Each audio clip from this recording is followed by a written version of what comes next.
Dans un contexte de tensions régionales croissantes, le gouvernement soudanais a pris une mesure diplomatique radicale le 20 février 2025 en rappelant son ambassadeur en poste au Kenya.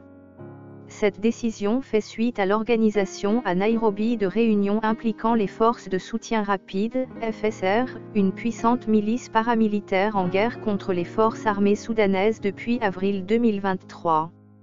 Selon Khartoum, ces rencontres avaient pour objectif de poser les bases d'un gouvernement parallèle autoproclamé par les FSR, une initiative perçue comme une menace directe à la souveraineté nationale soudanaise.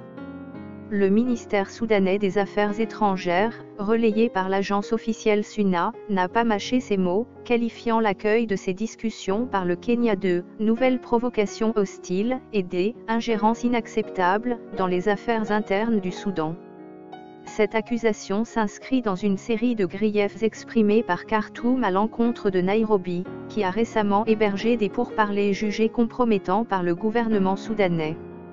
Les réunions incriminées, tenues au cours de la semaine précédant le rappel de l'ambassadeur, auraient réuni des représentants des FSR dans le but de structurer un projet ambitieux, la création d'un « gouvernement de paix et d'unité » destiné à concurrencer l'autorité officielle dirigée par le général Abdel Fattah al-Burhan. Ce dernier, chef des forces armées soudanaises, est engagé depuis près de 2 ans dans un conflit armé brutal contre les FSR, dirigé par le général Mohamed Hamdan Dagalo, plus connu sous le nom de Hemedti. Cette guerre civile, qui ravage le Soudan depuis avril 2023, a déjà engendré des conséquences humanitaires dramatiques, des dizaines de milliers de morts, des centaines de milliers de déplacés et une crise alimentaire aiguë touchant des millions de civils.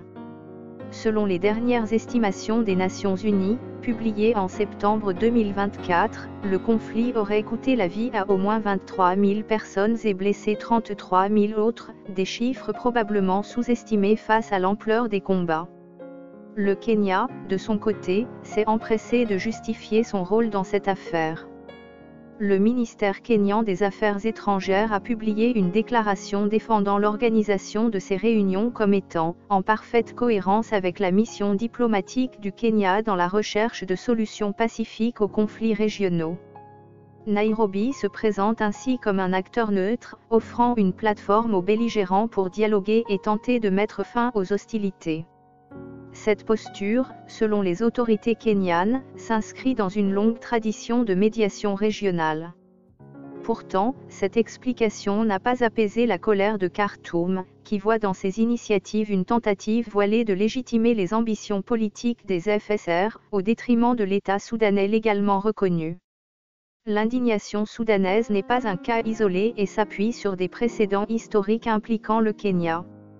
En décembre 2023, Nairobi avait déjà accueilli des discussions ayant donné naissance à l'Alliance Fleuve Congo, une entité politique liée au M23, à un mouvement rebelle actif dans l'est de la République démocratique du Congo, RDC. Cette alliance avait permis au M23 de renforcer sa position avant une offensive majeure dans la région, suscitant des critiques quant au rôle du Kenya dans la facilitation de telles initiatives. Plus loin dans le passé, en 2005, le Kenya avait été le théâtre de la signature de l'accord de Naivasha, un texte historique mettant fin à la deuxième guerre civile soudanaise entre le gouvernement de Khartoum et le mouvement de libération du peuple soudanais, SPLM. Cet accord, salué à l'époque comme une avancée majeure, avait pavé la voie à l'indépendance du Soudan du Sud en 2011. Cependant, certains observateurs soudanais avaient alors reproché à Nairobi d'avoir offert un soutien trop marqué aux rebelles sud-soudanais, une accusation qui refait surface aujourd'hui dans le contexte des réunions des FSR. Au sein même du Kenya, cette nouvelle controverse a ravivé des débats internes. Des voix au sein de la classe politique et de la société civile ont exprimé leur malaise face à la récurrence de ces événements.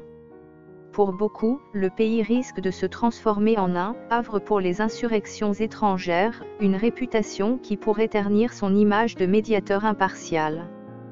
Des analystes locaux soulignent que, si le Kenya a effectivement joué un rôle clé dans la résolution de conflits régionaux par le passé, il doit désormais veiller à ne pas franchir la ligne entre médiation et ingérence perçue. La situation actuelle met en lumière les dilemmes auxquels Nairobi est confrontée, d'un côté, son ambition de rester un acteur central dans la diplomatie africaine, de l'autre, le risque d'attiser les tensions avec ses voisins en accueillant des groupes controversés. Le conflit soudanais, au cœur de cette crise diplomatique, continue de s'aggraver. Déclenchée en avril 2023, la lutte entre les forces armées soudanaises et les FSR a transformé le pays en un champ de bataille sanglant, où les rivalités entre les généraux Al-Burhan et Dagalo se disputent le contrôle du pouvoir.